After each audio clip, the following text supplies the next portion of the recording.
Que la grâce et que la gloire reviennent toujours à Papa Adonai, le roi des rois, le Seigneur des seigneurs, le Dieu tout-puissant, le Père qui sauve, qui affranchit, qui bénit, qui délivre, qui n'oublie point et qui n'abandonne point ses enfants. Mon frère, ma soeur, je suis heureux, je suis content d'être en connexion avec toi. Je te souhaite la bienvenue en ce moment dans la présence de Papa, qui nous enseigne et nous vivifie au travers du Saint-Esprit qui nous conduit dans sa sainte parole, car sa parole est vie, sa parole est forte et puissante, et l'excellent, le merveilleux, le glorieux Saint-Esprit, le professeur des professeurs et l'enseignant des enseignants, nous fait grâce de nous nourrir en ce moment même de la sainte parole de Papa. Mon frère, ma soeur, toi et moi, nous allons recevoir ensemble. Toi et moi, nous allons être édifiés ensemble. Alors, prêtons une ouïe totale, une écoute totale en ce moment au Saint-Esprit, à ce qu'il a prévu de nous enseigner en cet instant. Alléluia. Amen. Mon frère, ma soeur, le thème que le Saint-Esprit nous donne ce matin est le suivant. Sois-moi toujours obéissant, car je suis avec toi. Sois-moi toujours obéissant, car je suis avec toi. Et nous allons ensemble aller dans le livre de Juges au chapitre 14, puis dans le livre de Ruth au chapitre 1 et dans les chapitres suivants. Dans le livre de Juges au chapitre 14, nous avons là un homme qui s'appelle Samson. Samson était un homme fort, un homme qui avait reçu une capacité extraordinaire de la part de Papa Adonai pour délivrer le peuple d'Israël de ses adversaires et de ses ennemis. Samson était un jeune homme dont la maman n'arrivait pas à enfanter, elle n'arrivait pas à avoir d'enfant et à qui Papa El Shaddai a fait grâce. C'était un homme d'Israël qui avait des capacités extraordinaires pour défendre le peuple, pour défendre la nation et pour réaliser des choses extraordinaires pour la gloire de Papa. Alléluia. Amen. Et pour mon frère, ma soeur, te donner un aperçu de ce que le Seigneur réalisait au travers de la vie de Samson, nous allons ensemble aller dans le livre de Juges au chapitre 15 au verset 14. Lorsqu'il arriva à Léchi, les Philistins poussèrent des cris à sa rencontre. Alors l'Esprit de l'Éternel le saisit. Les cordes qu'il avait au bras devinrent comme du lait brûlé par le feu, et ses liens tombèrent de ses mains. Il trouva une mâchoire d'âne fraîche, il étendit sa main pour la prendre, et il en tua 1000 hommes. Et Samson dit, avec une mâchoire d'âne, un monceau de monceau, avec une mâchoire d'âne, j'ai tué 1000 hommes. Quand il eut achevé de parler, il jeta de sa main la mâchoire. Et l'on appela ce lieu Ramath-Léchi. Samson était un homme qui avait des capacités extraordinaires, mon frère, ma soeur. Tout comme toi, aujourd'hui, fils, fille de l'Éternel, chrétien, habité par le Père, le Fils et le Saint-Esprit, tu as également reçu des capacités extraordinaires sur cette terre. Le Seigneur Jésus a dit que le chrétien est le sel et la lumière de ce monde. Tu dois être conscient de cette force que Papa t'a donnée. Tu dois être conscient de cette capacité que le Père a mise en toi. Et Samson avait pris conscience de cette force-là qu'il avait. Samson avait pris conscience de cette énergie-là qu'il avait. Mais Samson avait un point faible. Nous sommes allés par la grâce du Christ au chapitre 15. Mais mon frère, ma soeur, nous allons revenir au chapitre 14 afin que tu comprennes. Mais avant le chapitre 14, nous allons partir bien en amont dans le livre de Deutéronome, où bien avant Samson, car ses arrière-grands-parents quittaient le royaume ou le pays d'Égypte pour celui de Canaan, le Père leur a donné une recommandation ferme en leur disant, Deutéronome chapitre 7 verset 3, « Tu ne contracteras point de mariage avec ces peuples, les peuples étrangers qui allaient les environner plus tard. Tu ne donneras point tes filles à leurs fils, et tu ne prendras point leurs filles pour tes fils. » Pourquoi? Verset 4. car ils détourneraient de moi des fils qui serviraient d'autres dieux, et la colère de l'Éternel s'enflammerait contre vous. Il te détruirait promptement. Malgré toute la force que Samson avait, malgré toute l'énergie dont Samson bénéficiait du Saint-Esprit, de la puissance de Papa Adonai, Samson avait un point faible. Et ce que l'ennemi cherche dans les chrétiens aujourd'hui du 21e siècle, c'est de connaître le point faible de l'enfant de Dieu. Mon frère, ma soeur, quel est ton point faible à toi? Quel est le point sur lequel tu as besoin de t'améliorer? Est-ce que tu es sensible à l'alcool? Est-ce que tu es sensible au sexe? Est-ce que tu es sensible à la cigarette? Mon frère, ma soeur, est-ce que tu es sensible à tout ce qui est drogue qui peut te détruire et te nuire? Mon frère, ma soeur, il est important que nous prenions conscience de ces vérités-là. Il est important que nous prenions conscience de ces réalités-là et que nous suivons toujours le Père dans ses voies et dans sa volonté. Et Samson avait un souci. Samson avait un problème. Samson avait un point faible. Un point faible face auquel ses parents ont essayé de le mettre en garde. Un point faible face auquel ses parents ont tenté de le rappeler en ordre. Mais il continuait à avancer dans cette voie qui était contraire à la parole de Papa. Papa avait recommandé au peuple d'Israël, comme nous venons de le voir dans le livre de Deutéronome, de ne pas se contracter en mariage à des personnes des autres peuples qui les entouraient. Parce que ces personnes adoraient des idoles. Et lorsque tu entres en relation avec une personne qui adore des idoles, cette personne n'a vraiment pas été saisie par Christ pour être sauvée. Il y a de fortes chances que ce soit toi qui suives la personne pour aller adorer ces idoles. Et dans le livre de Juges, chapitre 14, à partir du verset 2, lorsqu'il fut remonté, il le déclara à son père et à sa mère et dit, qui il, Samson, j'ai vu à Timna une femme parmi les filles des Philistins. Prenez-la maintenant pour ma femme. Samson est allé visiter le pays des Philistins. Et dans ce pays, il avait une fille qui l'a charmé, dont il est tombé amoureux. Elle était belle, elle était jolie. Mais, s'était-il souvenu du commandement que le Père avait donné à ses ancêtres et aussi à lui-même dans sa vie? Verset 3. Son père et sa mère lui dirent, non pas son père seul ni sa mère seule, mais son père et sa mère lui dirent, n'y a-t-il point de femme parmi les filles de tes frères et dans tout notre peuple que tu ailles prendre une femme chez les Philistins qui sont incirconcis? Et Samson dit à son père, prends-la pour moi, car elle me plaît.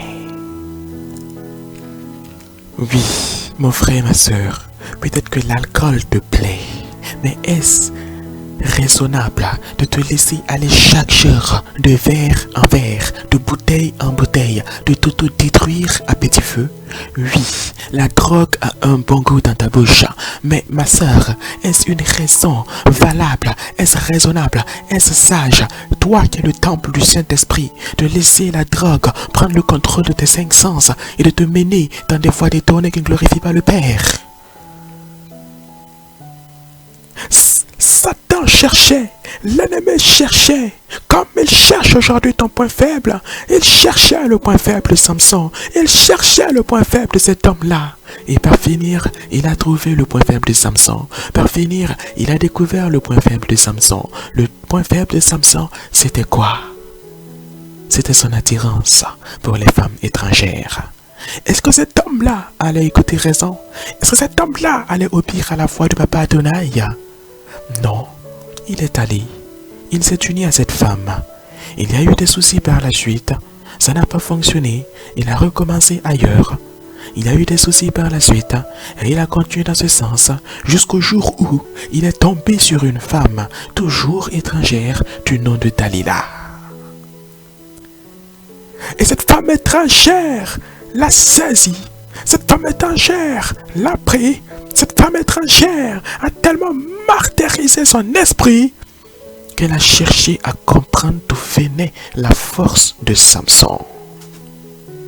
À maintes reprises, elle a tellement poussé l'homme à bout que ce dernier a craqué et a fini par lui livrer son secret.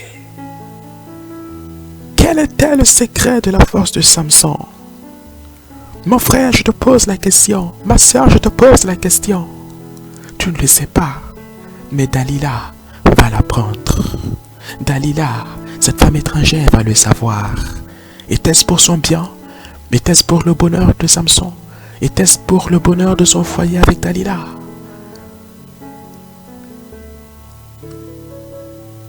Nous allons le comprendre ensemble. Verset 18 du chapitre 16, donc Juge toujours, chapitre 16, verset 18. Dalila, voyant qu'il lui avait ouvert tout son cœur, envoya appeler les princes des Philistins et leur fit dire, montez cette fois, car il m'a ouvert tout son cœur. Et les princes des Philistins montèrent vers elle et apportèrent l'argent dans leurs mains. Oh, c'est ça. Quand tu suis Papa Adonai, tu es protégé. Mais quand tu sors de ses voies, tu es exposé. Il avait donné son cœur à une femme étrangère, contrairement à la voix de papa. Il avait donné sa confiance et son amour à une femme étrangère, contrairement à la voix de papa. Mais pour finir, ce cœur et cet amour qu'il avait offert à Dalila ne représentaient qu'une valeur monétaire pour cette femme. Son père et sa mère le lui avaient averti. Avait-il écouté?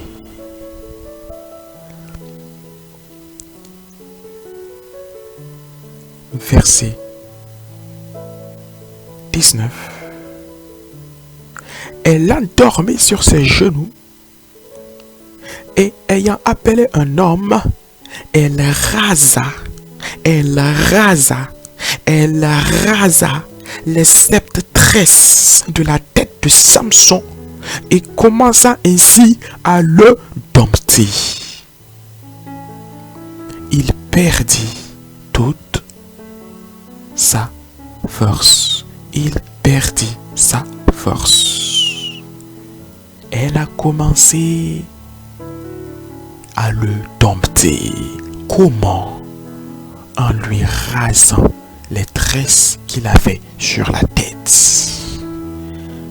Les tresses que Samson avait sur sa tête étaient le signe par lequel la puissance de papa était avec lui, en lui et agissait par lui. C'était là son secret. C'était là ce qu'il ne fallait jamais faire. Toucher à ces tresses-là. Quel est le secret de ta vie? À qui confies-tu les secrets de ton cœur? À qui confies-tu les secrets de ton énergie? À qui confies-tu les clés de ta vie? Est-ce que tu les confies à Christ, roi des rois, roi de gloire? Ou les confies-tu entre les mains d'un homme mortel qui ne connaît même pas son avenir? Comment pourra-t-il utiliser à bon escient les clés de ta propre vie? L'homme comme toi qui ne connaît pas demain. L'homme comme toi qui ignore ce qu'il va même manger ce midi. Comment veux-tu confier ton avenir et ton espérance en cet homme-là?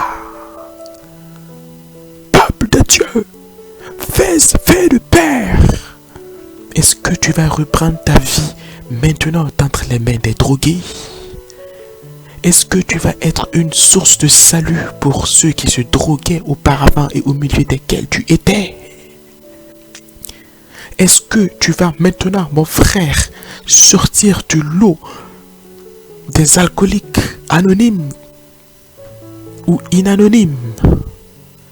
Est-ce que tu vas maintenant laisser les clés de ta vie entre les mains de Jésus-Christ, le Seigneur des Seigneurs, le Dieu Tout-Puissant? Est-ce que tu vas être aussi un canal par lequel toutes ces personnes qui ont connu ces difficultés comme toi jadis dans l'alcool viendront à Christ? Est-ce que, mon frère, ma soeur, tu vas sortir de cette situation où tu donnais ton corps à tous ces jeunes hommes qui faisaient des choses terribles avec? Est-ce que maintenant, mon frère, ma soeur, tu vas comprendre qu'il ne sert à rien d'aller d'un partenaire à l'autre, mais qu'il faut que tu te laisses aller conduire par le Saint-Esprit dans le foyer que le Père a prévu pour toi?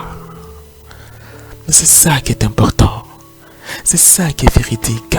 C'est ça qui vient de la parole de notre Père pour nous.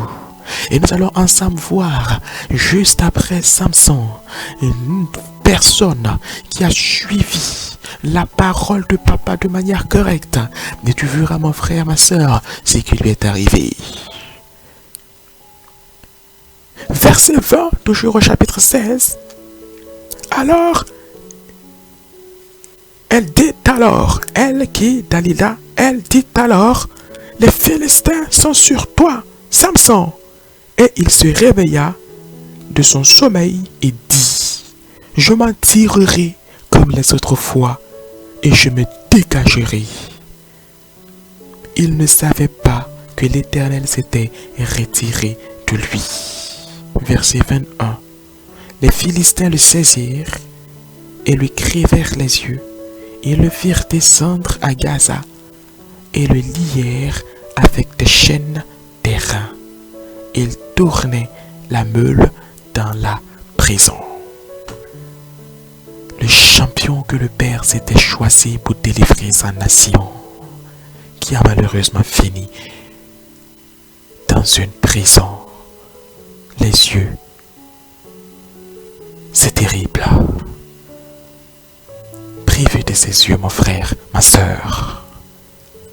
Est-ce que tu veux finir ainsi? Moi, en tout cas, mon frère, ma soeur, je ne souhaite pas finir de la sorte. Prions le Père qu'il nous donne toujours la force de marcher avec lui.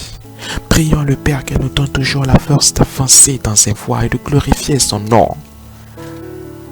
Tout comme l'a fait une dame du nom de Ruth, dont nous allons parler par la grâce du Saint-Esprit en ce moment.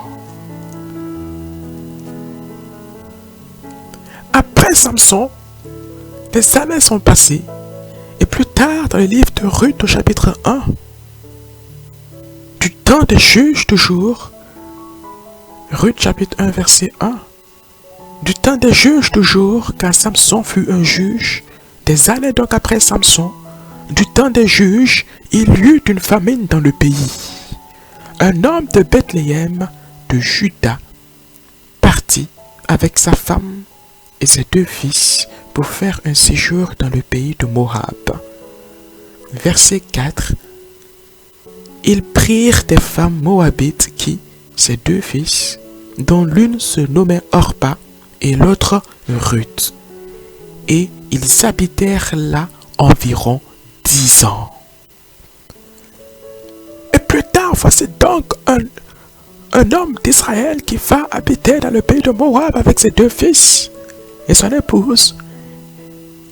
Et dans les 2 fils trouvent des femmes parmi les Moabites qu'ils épousent.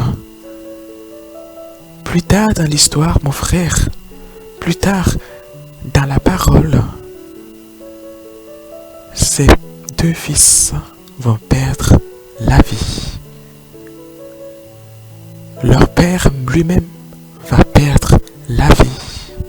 Il ne va plus rester dans cette famille que Ruth, Orpa et la mère de leur mari qui s'appelle Naomi. En ce temps-là, Naomi, après ces 2 longues années passées à l'étranger, voudra rentrer chez elle en Israël. Et tu verras, mon frère, ma soeur, quand tu liras tout le chapitre 1 par la grâce du Christ, qu'elle a demandé à ses belles-filles de se retirer afin qu'elles puissent rentrer seules chez elle. Mais, de toutes ces 2 belles-filles, l'une d'entre elles, du nom de Ruth, s'attacha à elle au point de refuser de la laisser rentrer seule. Il y a quelque chose d'important ici que nous devons saisir, mon frère, ma soeur. Ruth était une fille moabite étrangère qui n'était jamais allée en Israël. Mais elle a séjourné pendant 10 ans aux côtés de Naomi.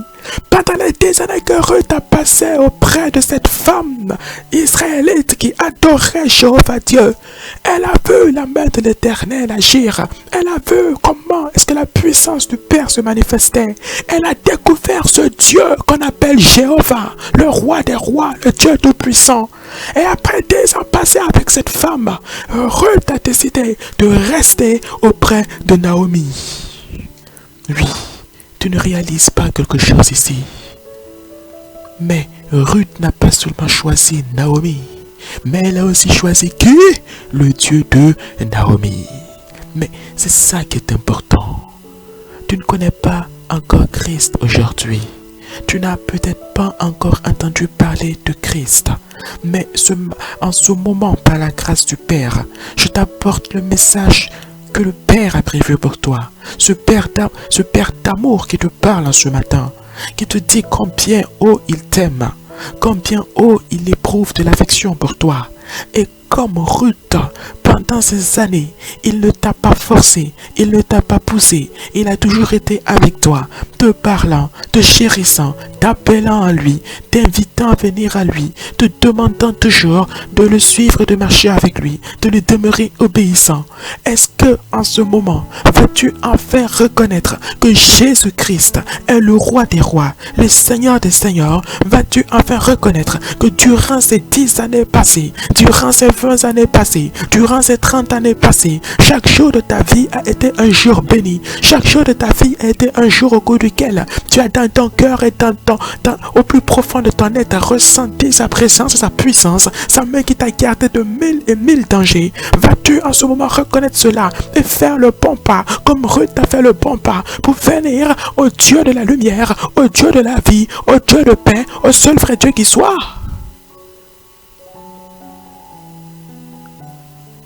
Ruth chapitre 1 verset 16. Ruth répondit: ne me presse pas de te laisser. Ruth converse avec sa belle-mère Naomi. Ruth répondit: ne me presse pas de te laisser, de retourner loin de toi. Où tu iras, j'irai. Où tu demeureras, je demeurerai. Ton peuple sera mon peuple et ton Dieu sera mon Dieu. Où tu mourras, je mourrai et je serai enterré. Que l'Éternel me traite dans toute sa rigueur si autre chose que la mort vient à me séparer de toi. Ruth n'a pas seulement choisi de suivre Naomi, mais Ruth a accepté de se soumettre aux lois, aux règles et aux directives du Dieu de Naomi. Et c'est ainsi donc que Naomi va rentrer en Israël accompagnée de sa belle-fille Ruth, car Orpa, quant à elle, a décidé de s'en aller, de retourner auprès des siens. Arrivée en Israël, Ruth va tenter de subvenir aux besoins de la petite famille du mieux qu'elle le peut, et elle ira glaner dans les champs d'un homme qui est proche parent de Naomi et qui s'appelle Boz. Ruth chapitre 2 verset 1. Ruth chapitre 2 verset 1. Naomi avait un parent de son mari. C'était un homme puissant et riche de la famille d'Elimelech qui se nommait Boz. Verset 2. Ruth la Moabite dit à Naomi: laisse-moi, je te prie, aller glaner des épis dans le champ de celui aux yeux duquel je trouverai grâce. Elle répondit: va, ma fille. Et c'est ainsi que Ruth allait glaner dans le champ de ce parent proche à Naomi, pour pouvoir avoir de quoi se nourrir et nourrir sa belle-mère, jusqu'au jour où cette belle-mère, Naomi, lui donnera un conseil.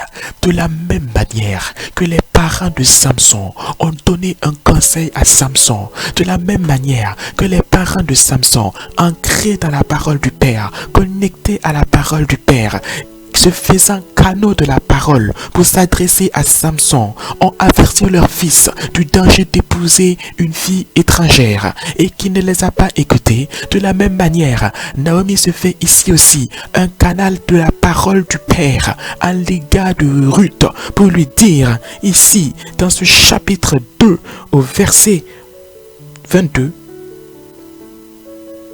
et Naomi dit à Ruth, sa belle-fille, il est bon, ma fille, que tu sortes avec ses servantes et qu'on ne te rencontre pas dans un autre champ.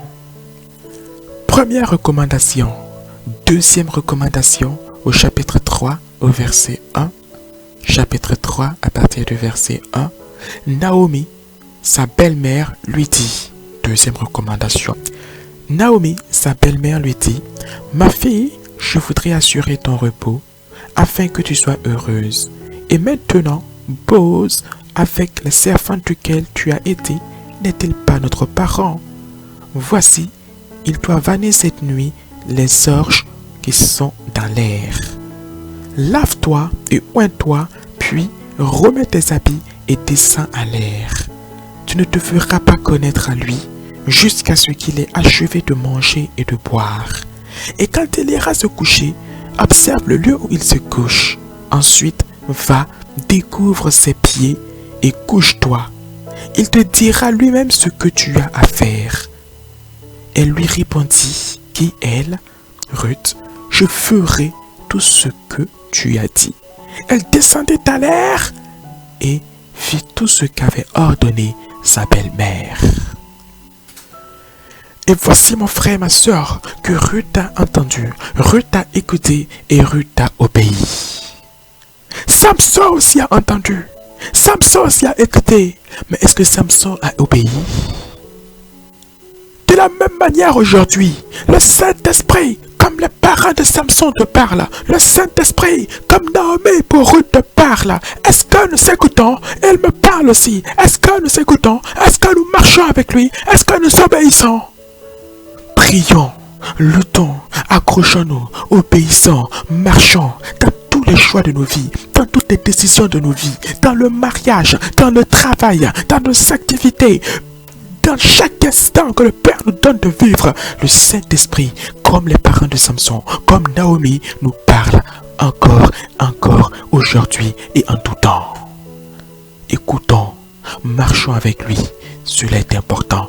Obéissons et soyons toujours conscients qu'il est avec nous. Ruth a obéi, Ruth a écouté. Et en verset 13 du chapitre 4, donc chapitre 4, verset 13, Boaz prit Ruth qui devint sa femme. Et il alla vers elle. L'Éternel permit à Ruth de concevoir et elle enfanta un fils. Oh. Et c'est ainsi que tu te rendras compte que Ruth, qui était une femme moabite, qui était une femme étrangère, a à elle seule tout un livre réservé à son nom dans la parole de Papa Adonai. Et voici qu'aujourd'hui, nous avons dans la parole du Père le livre de Ruth. Et quand tu poursuivras, mon frère, ma soeur, toujours dans le même chapitre de Ruth, au chapitre 4, tu verras que ce fils-là était l'arrière-arrière-grand-père du roi David. Le père est structuré. Et le roi David, à son tour, a été l'arrière-arrière-arrière-grand-père du Seigneur Jésus-Christ. Le Père est structuré, le Père est organisé, le Père est clair, le Père est direct, le Père nous parle, le Père nous enseigne. Marchons avec lui, marchons dans ses voies, marchons dans sa parole, écoutons sa parole, mangeons sa parole, demeurons dans sa parole, fonctionnons par sa parole et allons de l'avant en elle et par elle. Car c'est au travers de cela que nous glorifions son nom et c'est au travers de cela que nous sommes protégés des Dalila, que nous sommes protégés de toute forme de danger, que nous sommes protégés de toute forme de risque dans nos vies, dans nos activités. L'ennemi, par moments, recherche nos points faibles. L'ennemi, par moments, cherche à nous éprouver, à nous pousser. Mais tant que nous restons accrochés à la parole de Papa, tant que nous restons dans la parole de Papa, nous nous en sortons toujours, non pas à cause de nous, mais à cause du Saint-Esprit dont il nous fait grâce, à cause du Saint-Esprit par lequel il nous vivifie et nous fortifie. Que la grâce et que la gloire reviennent toujours à Papa Adonai. Que la grâce et que la gloire reviennent toujours au Roi des Rois, au Seigneur Dieu Tout-Puissant. Et que sa bonne main nous conduise et nous guide toujours. Mon frère, ma soeur, que Papa te bénisse, que Papa te fortifie, que Papa restaure tes forces et qu'il nous donne toujours de marcher dans l'obéissance qui vient de lui, de porter toujours du fruit à la gloire de son nom et de le célébrer toujours.